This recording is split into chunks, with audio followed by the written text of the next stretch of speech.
Hey my loves, welcome to my channel. If you're new here, you welcome. My name is Ify, and if you've been here, you guys are my real OGs. Welcome back, guys. So guys, on today's video I'll be doing my makeup with you guys.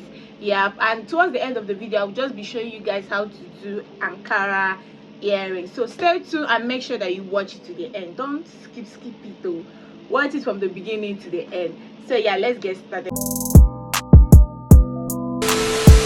I already applied this I have done my eyebrow and I have applied this flawless face primer.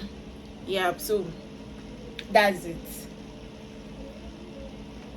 I'm using this new brand foundation.